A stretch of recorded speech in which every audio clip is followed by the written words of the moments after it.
Hi guys, welcome to SMS creations YouTube channel. இனி நம்ம எதை பற்றி பார்க்க போகிறோம்னா தசாவதாரம் கோடிங் பார்ட் 2. பார்ட் 1 வந்து ஆல்ரெடி நம்ம சேனலில் போன வீக் ஃப்ரைடேவே போட்டேன். பார்க்கலனா கீழே டிஸ்கிரிப்ஷன் லிங்க் கொடுக்குறேன், போய் செக் பண்ணுங்கள். இதேமாதிரி ஆல்ரெடி போன மந்த் பார்த்தீங்கன்னா 1001 கோடிங் வந்து 3 பார்ட்டாக போட்டிருப்பேன். அதையும் பார்க்கலன்னா போய் பாருங்கள், நம்ம சேனல் செக் பண்ணி பாருங்கள். அடுத்தடுத்து நல்ல படங்களோட கோடிங்லாம் வருது. Next 7G rainbow colony next week வருது. இதெல்லாம் பார்க்குறேன்னா சப்ஸ்கிரைப் பண்ணி ஸ்டே டியூன்டாக இருங்க. வாங்க வீடியோ உள்ள போகலாம்.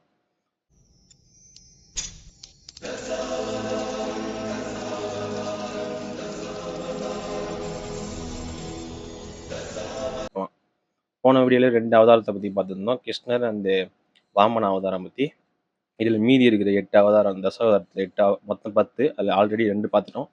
மிச்சம் 8 அவதாரம் எந்தெந்த கேரக்டரோட இது ஆகுதுன்னு வாங்க பார்க்கலாம். ஃபர்ஸ்ட் அவதாரம் வந்து தசாவதாரத்தில் வந்து மட்ச அவதாரம். அது வந்து ஒரு பெருமகள் வந்து மீனாக வருவார். உலகம் ஒரு பெரிய சுனாமியால் வந்து அழிய போகுது. அப்போ அந்த மீன் வந்து ஒரு கப்பல் எடுத்து வந்து ஒரு குறிப்பிட்ட நல்லவங்களை மட்டும் காப்பாற்றி கூப்பிட்டு போகும்.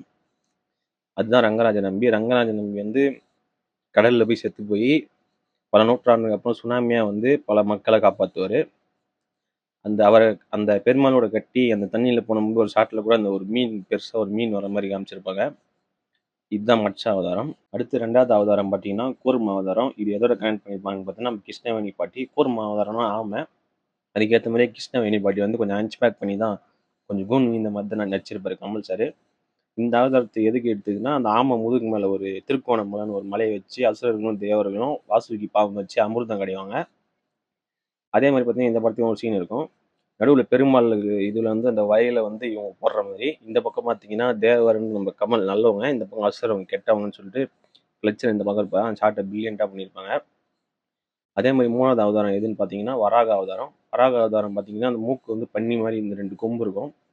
ஒரு அரக்கன் வந்து பூமியை வந்து உலக உருண்டையை தூக்கிட்டு போய் எங்கேயோ பாதாள உலகத்துக்கு மறைக்க வச்சுட்டு அவன்கிட்ட காப்பாற்றி அந்த இதில் அவர் தூக்கிட்டு வந்தார் அப்படின்னு சொல்லிட்டு ஒரு கதை இருக்குது. அது இது எதோ கனெக்ட் பண்ணியிருப்பாங்க, நம்ம கோவிந்த் கேரக்டரோட கனெக்ட் பண்ணியிருப்பாங்க. அதுக்கு ஒரு பில்லியண்ட்டாக ஒரு ஷார்ட் கூட இருக்கும், அது நீங்கள் போடுற பாருங்க. கமல் சார் அவ்வளோ பிரில்லியண்ட்டாக ஒரு கேரக்டர் ஸ்கெட்ச் பண்ணியிருக்காரு. கோவிந்த் இந்த படத்தில் வந்து உலகத்தை காப்பாற்றுறாரு அந்த வயல் கிட்ட இருந்து, அந்த மாதிரி ஒரு கேரக்டர். அந்த பாட்டி வயலை அந்த பெருமாளோட இதில் போடுறதுலேயும் ஒரு குறியீடு இருக்குது. அமிர்தம் கடையும் போது விஷம் வெளியே வந்துச்சு, அது சிவபெருமான் குடிச்சிட்டாரு, அதனால தான் அவருக்கு நீலகண்டன் அப்படின்னு ஒரு பேர் இருக்கு. இந்த ஷாட்டில் பின்னாடி இருக்கிற கோயில் பார்த்தீங்கன்னா சிதம்பரம் நடராஜர் கோயில். அது ஒரு சிவன் கோயில். அதே மாதிரி இது இருக்கிற சயின்டிஃபிக் ரீசன் என்னன்னு பார்த்தீங்கன்னா, அந்த பெருமாள் சிலை வந்து ஐம்பொன் சிலை. ஐம்பொன் சிலை வந்து ஸ்டேபிள் டெம்பரேச்சரை மெயின்டைன் பண்ணும். ஒரு சீனில் கமல்ஹாசன் கூட சொல்லுவார், இந்த வயல் வந்து ஒரு ஸ்டேபிளான கூலிங்கான டெம்பரேச்சர் இருக்கணும், இல்லைன்னா அந்த வைரஸ் வெளியே வந்துடும். ஐம்பொன் சிலையில் இருக்கிற காப்பர் வந்து கூலிங் எப்பவுமே கொடுத்துட்ருக்கோம். இப்போ வந்து அந்த போன வீடியோவில் சொல்லியிருப்பேன், அந்த வயல் தான் இந்த படத்தில் பிளாட் மூவிங் டிவைஸ் அப்படின்னு சொல்லிட்டு. இப்போ அது பெருமாள் சிலை உள்ள போனதுனால அந்த பெருமாள் சிலையும் இப்போ பிளாட் மூவிங் டிவைஸாக மாறுது. ஆன்மீகத்தையும் அறிவியலையும் இங்கே இணைக்கிறாரு நம்ம கமலஹாசன். அதே மாதிரி பார்த்தீங்கன்னா 4வது அவதாரம் வந்து நரசிம்ம அவதாரம். அது இந்த படத்தில் வந்து சிங்கன் நரகாசின்னு அந்த குங்ஃபூ மாஸ்டர் ஒருத்தர் வருவார்ல, பேர்லேயே இருக்கு பாருங்க, சிங்கன் நரகாசி அப்படின்னு நரசிம்மர் குறிக்கிற மாதிரி. அவர் வந்து ஹேண்ட் காம்பேக்டில் தான் சண்டை போடுவார், எந்த ஆயுதமும் யூஸ் பண்ண மாட்டார். அதே மாதிரி நரசிம்மரும் எந்த ஆயுதமும் யூஸ் பண்ண மாட்டார். அவர் நகங்களை யூஸ் பண்ணி தான் இரண்யகசிபுவை கொன்னான்னு சொல்லிட்டு கதை இருக்குது. அடுத்த அவதாரம் பார்த்தீங்கன்னா பரசுராம அவதாரம். தசாவதாரத்திலே இந்த அவதாரம் தான் அதிக கொலைகள் பண்ண அவதாரம். இந்த பரசுராமருக்கு வந்து அதிகாரத்தில் இருக்கிறவங்களை கண்டாலே பிடிக்காது, ஒரு அசாசின் மாதிரி அவங்கள போய் கொல்லுவார். இதில் அது யாருன்னு பார்த்தீங்கன்னா கிறிஸ்டின் ஃப்ளெச்சர். இந்த படத்தில் ஃப்ளெச்சரும் வந்து அதிகாரத்தில் இருக்கிறவங்களாம் கொல்லுவார். பரசுராமர் வந்து வில்லமுக்கு பேர் போனவர். ஃப்ளெச்சரோட இன்ட்ரடக்ஷன் சீனில் பார்த்தீங்கன்னா அவர் கமல் ஃப்ரெண்டு வீட்டுக்கு வர்றதுக்கு வந்து வில்லம் யூஸ் பண்ணுவார். அதே மாதிரி பார்த்தீங்கன்னா அடுத்த அவதாரம் வந்து ராம அவதாரம். ராமாயணம் வந்து உங்கள் எல்லாருக்குமே தெரியும். இந்த ராம அவதாரத்தை எதோட கனெக்ட் பண்ணுறாங்க, இந்த படத்தில் அவதார் சிங்கர் வருவார்ல, எப்படின்னு பார்த்தீங்கன்னா ஒரு ஒய்ஃப் மேலே வந்து ஒரு அளவு கடந்த அன்பு வச்சிருப்பார். அந்த சீனில் கூட சொல்லுவார், உங்களுக்கு வந்து இந்த த்ரோட் முக்கியமாக இல்லை ஒய்ஃப் முக்கியமான, ஒய்ஃப் தான் முக்கியம்னு சொல்லுவார். அதனால் ராமர் கேரக்டர் இது பண்ணுறாங்க.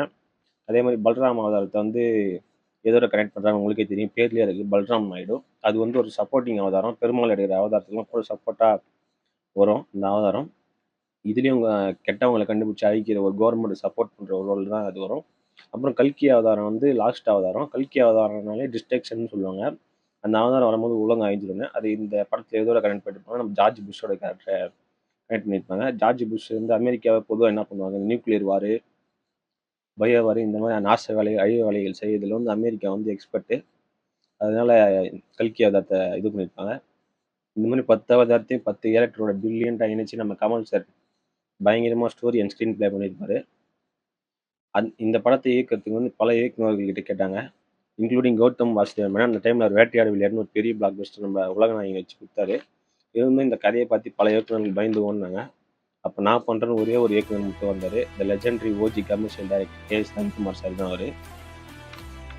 பொதுவாக பார்த்தீங்கன்னா இந்த இடத்துல வந்து கமல் சார் மேக்கப் போட்டுன்னு வரதுக்கே ஒரு 5 to 6 ஹவர்ஸ் ஆகும். ஏன்னா ப்ராஸ்தட்டிக்கு அதை பற்றி கமல் சார் டெடிகேஷன் பற்றி அடுத்து வீடியோ லாஸ்ட்டில் நான் பேசுகிறேன். அது வரத்துக்குள்ளேயும் மிச்ச கேரக்டர் வச்சு இவர் எடுத்துக்கிட்டு இருப்பார். கமல் சார் எங்கே இருப்பான்னு சொல்லிட்டு அதை லேயர் பண்ணி எடுக்கணும். குறிப்பாக வந்து டபுள் ஆக்ஷன் படத்தில் லேயரிங் பண்ணுறது 2 லேயர் 3 லேயர் வச்சு எடுக்கிறதே கஷ்டம். இந்த படத்தில் நம்ம ரவிக்குமார் சார் வந்து ஒரே சீனில் 4 கமல் 5 கமல் 6 கமல்லாம் இருப்பாங்க. அதுக்கு கிட்டத்தட்ட 13லேருந்து 23 லேயர் வரைக்கும் அவர் வச்சு ஒர்க் பண்ணியிருக்காரு. இது மாதிரி லேயர் வச்சு ஒர்க் பண்ணுறது பெரிய விஷயம் கைஸ். ஏன்னா ஒரு இடத்துல இருக்கிற லைட்டிங் வந்து இன்னொரு இடத்துல மெயின்டைன் பண்ணணும். ஏன்னா இந்த கேரக்டர் இந்த வாரம் எடுப்பாங்க, அடுத்த கேரக்டர் அடுத்த மாதம் இல்லை 2 மாதம் மட்டும் தான் எடுப்பாங்க. அது ஒரு பெரிய விஷயம். அதை பண்ணியிருப்பாரு. எல்லா டேரக்டரும் வந்து படத்தை தான் நான் லீனியராக எடுப்பாங்க. ஃபஸ்ட்டு கிளைமேக்ஸு, அப்புறம் இன்டர்வல், அது மாதிரி மாற்றி மாற்றி எடுப்பாங்க. அது பொதுவாக நம்ம கூட அப்படி தான் எடுப்போம். ஆனால் பார்த்தீங்கன்னா இவர் வந்து ஒரு சீனே வந்து நான் லீனியராக எடுக்கிறாரு. ஃபஸ்ட்டு எந்த டேரக்டர் வந்து க்ளோஸ்அப் எடுக்க மாட்டாங்க. இவர் ஃபஸ்ட்டே க்ளோஸ்அப் எடுத்துட்டு அப்புறம் கமல் சார் எங்கே நடிப்பார்னு சொல்லி அதை லாங் ஷாட்டு அது மாதிரி இது உங்களுக்கு கேட்கும் போதே இப்போ தலை சுற்றுற மாதிரி இருக்கும். இது பண்ணுறது வந்து ஒரு மலையை கயிறு கட்டி இழுக்கிற மாதிரி ஒரு சம்மானம். Hats off K S. Ravikumar sir. சீக்கிரம் கம்பேக் கொடுங்க. நீங்கள் ஒரு ஓஜி டேரக்டர். லிங்காக்கு அப்புறம் நீங்கள் டைரக்ஷன் பண்ணல, சீக்கிரம் டைரக்ஷன் பண்ணுங்கள். அப்புறம் கைஸ் இந்த படத்தோட ஸ்டோரி, ஸ்க்ரீன் ப்ளே, டைலாக்ஸ் எல்லாமே நம்ம கமல்ஹாசன் சார் தான். அதுக்கு நம்ம அவரை பாராட்டி ஆகணும். அது மட்டும் இல்லாமல் அவர் ஆக்டிங்கில் வந்து அவர் எப்பேற்பட்ட ஒரு கிங்குன்னு உங்களுக்கே தெரியும். இந்த படத்தில் வந்து அப்பேற்பட்ட ஒரு டெடிகேஷனு.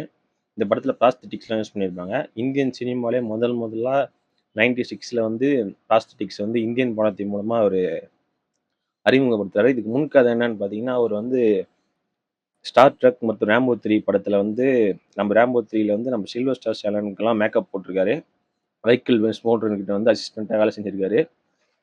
இந்த மாதிரி பல வித்தைகளை கற்றுன்னு அது அப்போத்துலேருந்தே தமிழ் சினிமாவை தன் தோளில் தூக்கி நிறுத்தி தாங்குறவர் தான் நம்ம கமல்ஹாசன். இப்போ கூட சமீபத்தில் 4 மாதத்துக்கு முன்னாடி அமெரிக்காவில் போய் ஏஐலாம் கற்றுட்டு வந்தார். இந்த ப்ராஸ்தட்டிக் போடுறதுக்கு வந்து காலைல 3 மணிக்கெலாம் ஒரு செட்டுக்கு வந்துடணும். போட ஆரம்பித்தாங்கன்னா ஒரு 9 மணிக்கு ஒரு ஷாட்னா 6 மணி நேரம் ஆகும். அது போட்டாங்கன்னா சாப்பிடவே முடியாது. ஏன்னா வந்து டைட்டாக இது பண்ணிடுவாங்க. இதுல பேச்சஸ்லாம் போட்டு வாய் அரைச்சா வந்து அந்த இதுவெல்லாம் பிரிஞ்சிடும். அதனால் சாலிட் ஃபுட்லாம் சாப்பிட முடியாது. வெறும் லிக்விட் தான். அதே மாதிரி வந்து கே.எஸ். ரவிக்குமார் சார் ஒரு இன்டர்வியூ சொல்லுவார். அவர் டைலாக் சொல்லும் போதெல்லாம் கமல் சார் வந்து ஊ மட்டும் தான் கொட்டுவார். பேசப்பட முடியாது. ஏன்னா பேசினா அந்த இதுவாகிடும். அதே மாதிரி வந்து அந்த மேக்கப் வந்து ரொம்ப நேரம் நிற்காது. இந்த வேர்வை அதெல்லாம் வந்துச்சுன்னா உள்ள அரிக்கும். ஒரு மாதிரி செம கஷ்டம் ஆயிடுச்சு. அந்த ப்ராஸ்தட்டிக் உள்ளேருந்து மணிக்கணக்காக நடிக்கத்தலாம். ஒரு கேரக்டருக்கு அது கஷ்டம். இந்த படத்தில் ஒரு 10 கேரக்டருக்கு அதை பண்ணணும். அதுவும் இல்லாமல் அந்த கிருஷ்ணவேணி பாட்டி கேரக்டருக்கு வந்து ப்ராஸ்தட்டிக்கே வித் அந்த முதுகை வளைச்சி நடிக்கணும். அது மட்டும் இல்லாமல் நம்ம மைக்கேல் வெஸ்மோர் சொன்னால அவர் தான் இந்த படத்தில் ஒர்க் பண்ணியிருப்பார் மேக்கப் ஆர்டிஸ்டா. அவர் வந்து இந்த கிருஷ்ணவேணி பாட்டுக்கு வந்து அந்த கண்ணு சரியாக தெரியாததுக்காக இந்த கேட்ராக்ட் லென்ஸ் மாதிரி ஒன்று போட்டு விட்டுருப்பாரு. அந்த கேட்ராக்ட் லென்ஸ் போட்டிங்கன்னா ஐ சரியான ஸ்ட்ரெயின் ஆகும். ஒரு 10 நிமிஷத்துக்கு மேலே போட்டிங்கனாலே வலிக்கும், கண்ணு சரியாக தெரியாது. அந்த கிருஷ்ணவேணி பாட்டி வந்து இந்த அஞ்ச் பேக்லேயே நடிக்கணும், அந்த கூன் போட்ட மாதிரி நடிக்கணும் வித் ப்ராஸ்தட்டிக். அது கஷ்டம். With cataract. கமல் சாரே ஒரு இன்டர்வியூ சொல்லியிருக்காரு, இந்த கிருஷ்ணவேணி பாட்டி கேரக்டர் நடிக்கும் போது எப்படா முடியும் நானே எதிர்பார்ப்போம். அவ்வளோ கஷ்டமாக இருக்கணும். உங்களுக்கே தெரியும் கமல்ஹாசன் வந்து ஒரு ரோலுக்காக உயிரை குத்தி எப்படி மெனக்கெடுவாருன்னு. அவரே கஷ்டம்னு சொல்கிறாங்கன்னா யோசிச்சு பாருங்க கைஸ். அந்த வலி அந்த கேட்ராக்ட் லென்ஸ் போடுறதுனால என்னென்ன இது வரும்னு நான் கீழே இது போடுறேன் பாருங்க இமேஜஸ், அதில் பாருங்கள். அவ்வளோ டெடிகேஷன் பண்ணி நடிச்சிருக்காரு. அப்புறம் அந்த ப்ராஸ்தெட்டிக் மேக்கப் ரிமூவ் பண்ணுறது வந்து ஷூட்டிங் முடிச்ச பிறகு ஒரு 1 ஹவர் ஆகும். அதை வந்து இந்த ஆல்கஹால் ட்ரப்ஸை போட்டு தான் ரிமூவ் பண்ணுவாங்க நைஃப் வச்சு. அது எடுக்கும்போது மூஞ்சில் வந்து அங்கங்கே ரத்தமாக இருக்கும்னு சொல்லி கே.எஸ். ரவிக்குமார் சொல்லுவார். அந்த அளவுக்கு டெடிகேஷன் போட்டு நடிச்சிருக்காரு நம்ம ஆண்டவர் உலகநாயகன் கமல்ஹாசன். இதை வந்து வேறு எந்த நடிகைனாலையும் பண்ண முடியாது.